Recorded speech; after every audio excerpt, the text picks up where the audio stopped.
Magandang araw mga kaibigan. Bigyan natin ng reaction, opinion ngayon itong article sa Inquirer.net. Isang magandang proposal ni Senator Sherwin Gatchalian sa DPWH para matapos na ba ang korupsyon. Sabi niya, ito, title, Win Gatchalian wants to abolish DPWH, form a new public works agency. Malala na kung sa sakit, cancer na. Di putulin mo na lang. O, kung cancer ang kamay, putulin mo ang kamay para maligtas ang buong body. Parang ganun.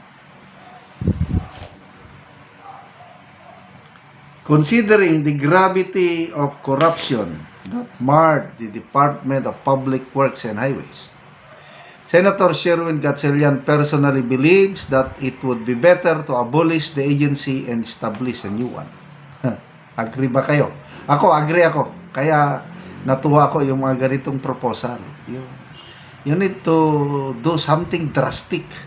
It will take time bago malinisan ni Secretary Dizon ang DPWH. Believe ako kay Secretary Dizon. He's committed. He's honest. Talagang gusto niyang linisin ang DPWH, kaya lang hindi niya kayang mag-isa. It will take time. The Senator was asked about the matter in a kapihan sa Senado forum on Thursday.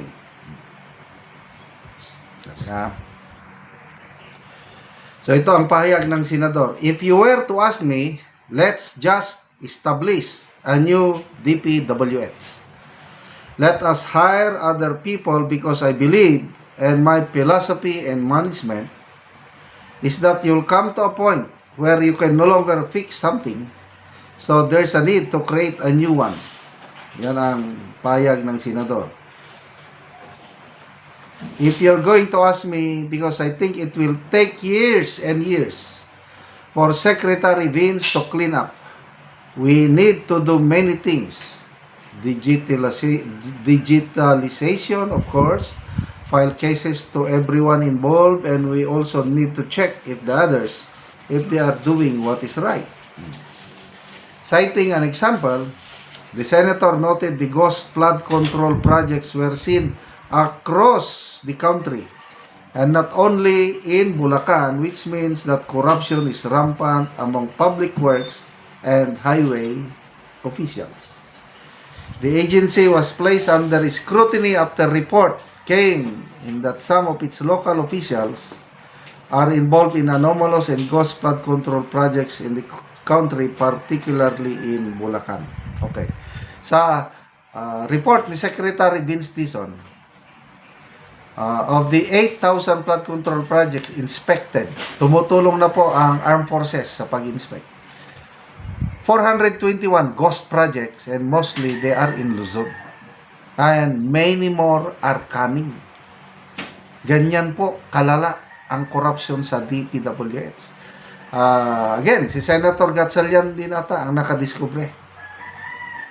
Hindi lang flood control projects ang may corruption. Pati sa Department of Agriculture, sa farm to market roads, meron ding 10 billion pesos na either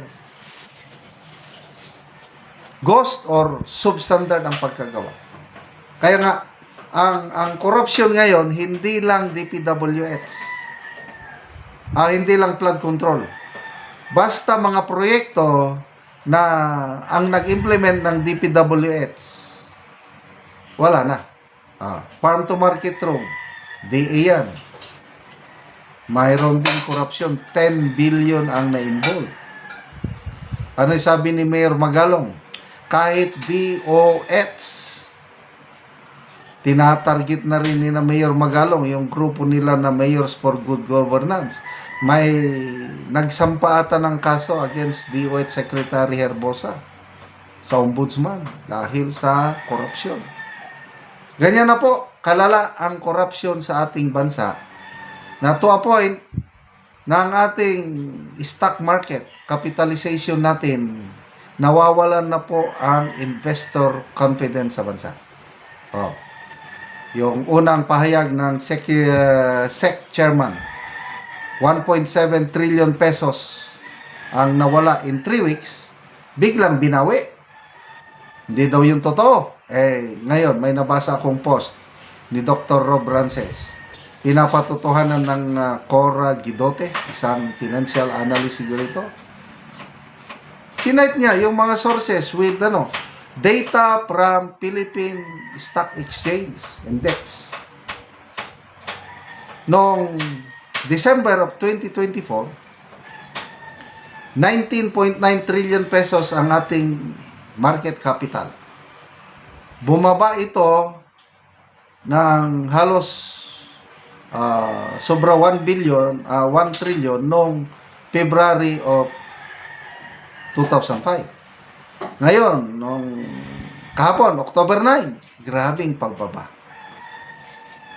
Yung dating 19.9 trillion noong December, October, kuha na lang, 14.9 trillion. Bumaba po ng 5 trillion pesos ang ating capital sa stock market.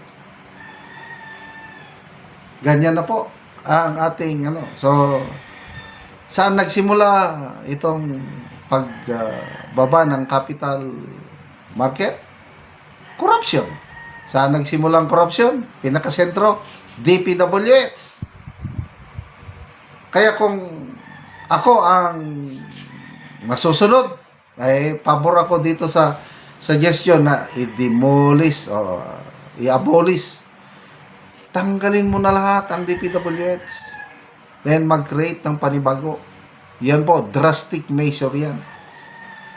Although, to be fair, hindi naman lahat na empleyado ng DPWH na involved sa corruption.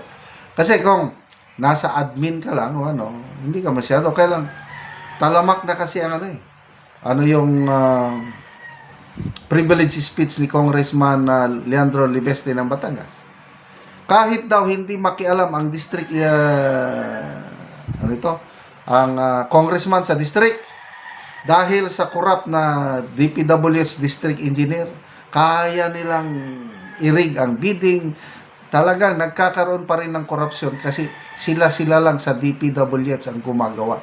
Kahit matino yung kongresista, nakakatanggap pa rin ng kickbacks ang DPWH officials dahil sa overprice nila ng mga projects. So, good luck sa paglilinis ni Secretary Dizon sa ahensyang ito na talamak na ang korupsyon. Salamat mga kaibigan sa inyong pagsubaybay sa ating channel. Nakakatulong kayo ng malaki sa tribong Talandig ng Bukidnon dahil ang income natin sa channel na ito is pantulong po sa tribo. Namimigay tayo ng livelihood assistance sa kanila, nagpapatanim ng saging lakatan at Arabica coffee. Panoorin nyo ang video na ito. Sa area sa kapihan ni Maisi. So mag-abono siya. Kumuna ni ang itsura sa kapi ni Maisi nga duha na kabulan. Mga tambok kaayo. Turo na siya kabangag kay duha naman kabulan. Human sa pag abono pagatabunan para padayon ang pagsuyop sa kapi sa abono. So 5 na ang iyang sanga. Nga duha pa siya kabulan gawas nga hinlo maayupod ang tubo tambok.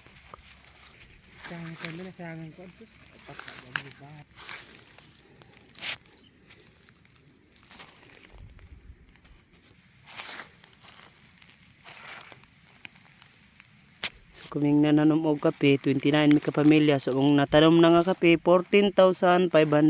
So salamat gid kaayo.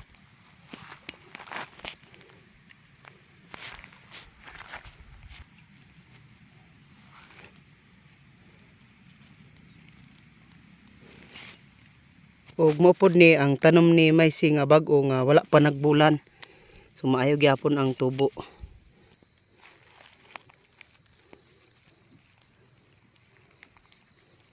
Og karon human sa pag-abono naga-spray na pod Silicron og Promix.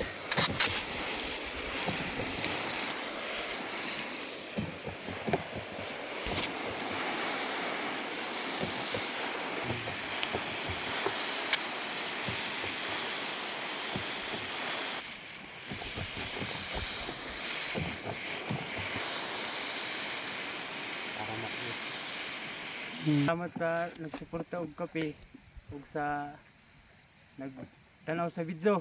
Mm. Mapuno ug makarbis mi sa among kape, makawas na mi sa kalisod ug makapaeskwela pud mi sa among anak. Salamat sa Ginoo. Oo. Salamat kaayo. Salamat kaayo.